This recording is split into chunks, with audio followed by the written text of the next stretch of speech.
Seeing everything that's going on in America, Yeah. And you've written this for 4 years, Yeah. and how things are just changing. We're not what we were 80 years ago. And for you to have this kind of boldness to write this kind of story, you touch on pharmaceutical, you touch on everything. Was there a time where there was fear going on in your mind, like how would they receive this? I mean, friends and things like that. Yeah, of course. I think there's that inner critic that pops in, especially since I've never done this before. I've never written anything before. I've never directed anything before. But I really try to put all that fear and doubt aside, and I set out to write this film to understand it myself, and so I could kind of just take the pressure off. And there was no guarantees that anybody was going to make this movie. So I felt like I was kind of playing with house cards. You know what I mean? It's like house money. It was just like I had nothing to lose. So I didn't really take into account like all those criticisms or perceived doubts. I just kind of like ignored it and kept going. You had to find that inner kick and just pretty much overcome that. Yeah, and I think it's just like once you start escaping into the characters and the world and the story, it's like they take over. You're not really in charge. It's just like the movie's starting to write itself. It's starting to, the characters are telling you what to say, and you're not telling them. It's weird. It's like you want to become a vessel for the story. Well, I hope the world, graduate to this and you're true. What up, Leo? Sorry. Buddy, thanks for coming, dude. Love you. See you. Look great. Look at this, dude. This is crazy. I hope the world really respond to this and the message comes out and it makes the world a better place for us. I truly appreciate that, man. Thank you so much for speaking with me. Yeah. We're live on the red carpet of Hollywood. I'm here with Jamie Chan. And Jamie, you are. I was asking the same question with Bryan. Sure. A movie like this with everything going on in the world, and how we're not where we were 20 years ago. Obviously, there has to be some kind of fear. Yeah. Like, okay, what would they say? What would they? And here we are today now. Yeah, I think the whole purpose of showcasing this film and telling this story is to not be afraid to tell the story. Because I feel like in order to heal, we have to talk about the issues at hand, and we have to talk about the people who are suffering. And so, in order to find real solutions, we need to talk about the problem. And this is what the film is about. Yeah. And where do we go from here now? Oh my gosh, that's a tough question. I'm just trying to survive. I've got kids. I'm like every day is survival. So where do we go from here? It's just one step at a time, right? Like just like recovery, it's one day at a time, one step at a time. Okay. I'm praying that the world will ratify to this message and that it will make the world a better place. Thank you. I really appreciate it. Thank you so much for being here. Thank you. Ask you, how do you relate to the story? Oh, yes. Because you decided to direct the film. Yes. And I wrote it. Right. So what triggered you to direct it? Well, I had my own scare with pills and opioids, and I was prescribed them after routine surgery, and it was very hard for me to get off of them. I'm not an addict, but I came kind of close to being one. So that's really what I wanted to figure out. Like, how was the system that was put in place to make addicts out of innocent people like myself? And that's why I set out writing it, to figure that out. So how do you think you can help other people with this film? Well, hopefully provide awareness, number one, talking about it. I think it's try to understand and empathizing with destigmatizing addicts. I hope this helps start that conversation. This is an ongoing problem. Now there's a foundation. I saw there's a foundation. What The is the Sangha Foundation. Okay. So they're dedicated to fighting the opioid epidemic. Very good. Yeah. So thank you so much So thank to you, the Sangha foundation. Foundation. And what made you, with all the depth of what this movie entails and exposing pharmaceutical and all that kind of stuff, and you still maintain your standing with them? Yeah, I think I read the script a long time ago. I thought it was an important script, and he's been working on this for a very long time. And I think the story has even gotten more important as time has gone on, and more people have realized what has been going on, what went on. So I'm just really so happy for him and proud of him for all of the time and energy and blood, sweat, and tears he's put into this, because it's an important message, and I know that he absolutely treated it with the thought that is necessary for it. And we just hope that this will change the world and people will gratify to this message. Absolutely. It's all we. The more we can get this message out, I think the more good we can do. And what do you do in LA here too? I'm an actor, and You're an actor just too, like okay. Bryan. And what Yeah. kind of movies have you been in? I started One Tree Hill, which was where I met Bryan. And actually, Bryan and his wife Jamie are in Everyone Is Doing Great, which is a TV show that me and my wife Alex and my friend Stephen Coletti have put together. So it's become a sort of a little filmmaker family. Wow, okay. And we've all just really enjoyed working together. So we want to. So one day we'll be on this red carpet for your own movie too. Yeah. Never say never. Never say never. Okay. Thank you so much, Mike Adegoke, coming at your red carpet of Hollywood. Tell us what this movie and this night means to you in general. I mean, I am so proud of Bryan, and my husband and I we're neighbors of Bryan and Jamie's, so we just live down the road, and we're all very much a creative team. Those guys come and help us with our creative endeavors, and I can't, take claim that we've helped Bryan much because he's been very tight-lipped. It's obviously a very personal story to him, but I'm just so excited to see the film and to just see it all put together after, a long journey of Bryan sort of, building up the courage and putting this together in the way that he has. Incredibly proud and excited. And one of the questions I asked him was that he said in the process he lost some friends. Again, maybe due to the message he's trying to pass out and everything. But to see, and that's the way the world has been in general. People are losing friends, people just because things are changing. But to you, staying behind him speaks great volume of your character. And now the movie is out. Who knows how the world will take this? But still, you decided to stay with him in a way that I wanted to know what led to that. Is it more because of the message he wants to get across, or just more of the friendship you have? I think both. I think absolutely both. I think it's such an important message. Like, the film is delivering such an important message. So of course I'm going to get behind that, because I think, it's so sad to sort of realize, but I think so many of us, more than you would like, have been hit by tragedy due to this issue. And so for me, what's better to tell in terms of story than something like that that's going to really hit people and leave them with real deep thoughts about what needs to be done to reduce these kinds of tragedies.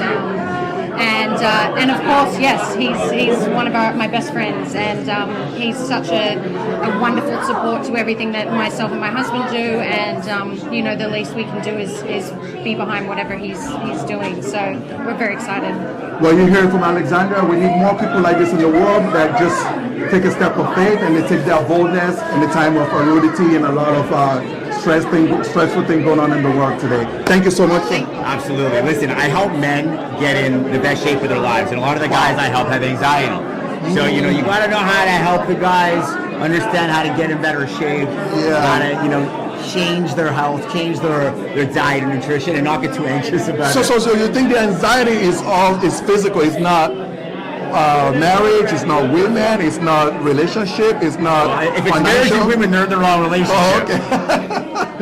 Definitely. So, where can we get this book? The book's everywhere. It's everywhere. Yeah, the book's everywhere. Okay, I'm very proud of you. And I was gonna say the fitness brand. It's called Fucking Fit Over 40. Interesting. And it's all about helping men above the age of 40 who think like, I'm over the hill, I'm 20 pounds or 30 pounds overweight. Yes. Like, my wife doesn't think I'm so hot anymore. So by helping those guys get in touch with their health, their wellness, their diet, and shift it completely.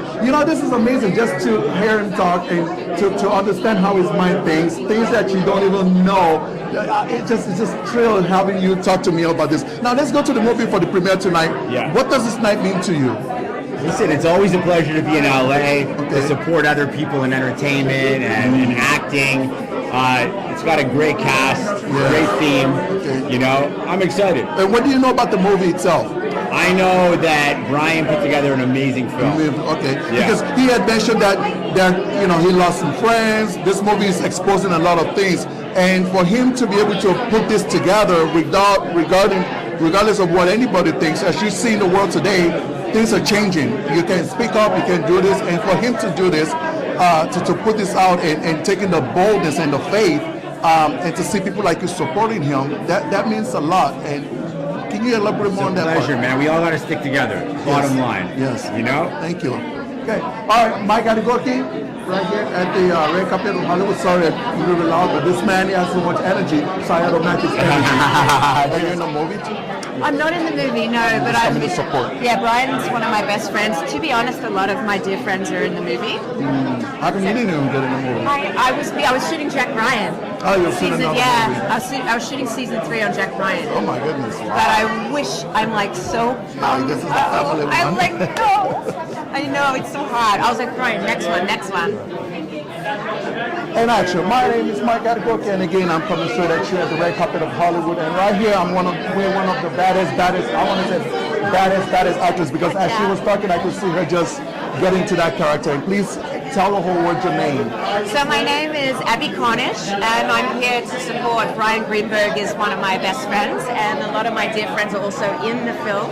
I was with Bryan through the birth of this, the writing stages of this, into getting it set up. Hearing him, I wasn't there for production, but hearing him go through production, I'm just so proud of him, because I think it's such an important and poignant, and I mean it's kind of like it's a subject matter that we have. How are you? Good to see you. I love this jacket. Thank you. So pretty. Yeah, and here's the thing. This is a subject matter that, as a society, all over the world, internationally, we've been dealing with for a really long time. But it's also so present right now. I mean, the fact that this is an over-the-counter situation, it's an under-the-counter. There are people that are experiencing this that have never had addiction before. Do you know what I mean? You know, it's so funny, as I'm talking to many people on this red carpet, I'm seeing a lot of people, especially with all that is going on in the world today, we're not what we were 20 years ago. People are afraid to come out. People are afraid of whatever can happen to them. And the more I keep talking to people like you, I see a lot of Bryan's friends. Yes, he lost some friends, but then he has some real hardcore friends that just don't care, and you seem to be one of them. And what inspired that? What inspired the? Sorry, it's so Yeah. busy. Hey, I'm so happy. I was like That boldness. Where does it come from? From Brian. Yes, no, on you too. Just Look, here's the you thing. said you were there from day one of this movie. With Yeah, I think it's some of it comes with, we've been doing this for a long time. Like I always trip out when I'm like, oh, I've been doing this for 25 years, like, and it comes out of my mouth, and it's such a weird feeling. And Brian's the same, and also to our age, we're at a place where we're kind of like settling into ourselves, you know. And I just think, as you mentioned, we do have a really, really strong network of friends here from all different, you know, not just the film and television industry, but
and this is a shout out to Red Carpet Hollywood.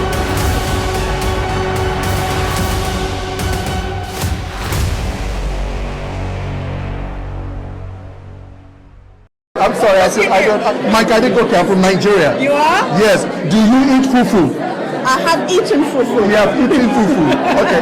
Sorry, this is not your typical red carpet. I love But it. I googled the last name, and she was arguing with me that I've Michael. also had cow foot stew. I'm so happy Brown now. rice? Brown rice. We have all the food that the vegetarian people don't eat. She's definitely not vegetarian. So I want to say, I look at your name and she was arguing that you're from British. I said, that name is Igbo tribe. Yes, it's able. And I'm Yoruba tribe. So we are two African all the way here doing very well in Hollywood. I'm so proud of you. I don't even want to ask you any questions. Just happy that you're from my country. Thank you, my And I'm brother. so Nice to meet you. And I have to ask a question. This movie, to see you in this kind of movie, I'm happy just to see what message you want to pass to the world in this movie.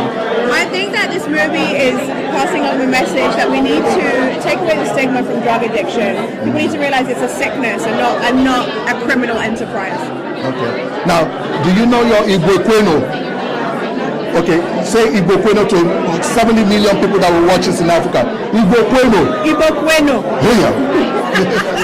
One of the greatest actors in the movie, Junction, and your name is Nichelle. Nichelle with an N. Nichelle. Nichelle, hi. Oh wow, that's Yes, the first time I'm Nichelle hearing with that an in N. 30 years in America. So your mom just had to remove the M and put an N. Yes, she put an N there instead. Make it special. Yes, I like exactly. that. So this is a big night, obviously, and this movie has gone through a lot. I heard that he lost some friends, Yes. and because of the message in it. What does this message mean to you, and why is it important that this is at this time where we are now to be getting this kind of message out? I think it's so important to humanize addiction, to show that this can happen to anyone, right? Like no one is safe from this addiction. Someone has an injury, they get hurt, they get prescribed this drug, and the next thing you know, not only are they still dealing with an injury, but they're actually hooked on a drug. It's so important that we destigmatize addiction and make sure that people understand that if that's something that you're suffering from, that it's okay and that there's a solution to your problem. I think that this film is instrumental in humanizing people, not villainizing them for what's happened to them. It's almost like there's two parts to the movie. The part where you just mentioned right now, helping people out, and then there's the other money gain side of That's everything. right. And for him to be exposing this, Yeah. he must have a lot of courage and a lot of boldness. And now where do we go from here? If this kind of movie gets out there. Right. I think that we get to the place where either these drugs no longer become legal, or they become properly controlled, or if they are given to people, they're given to them in a way that supports them being free from pain, not being turned into addicts. I'm not a scientist, I don't know how that happens, but I know that there are people who can figure this out for us.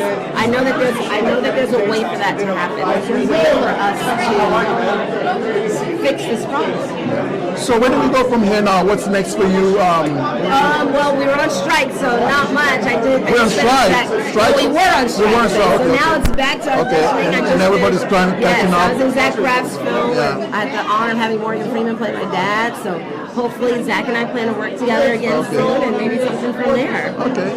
And I want to say, please, how can we follow you? Nichelle, at Nichelle, At Nichelle. Nichelle. I love that. Just keep it simple, America. At Keep it Nichelle. simple.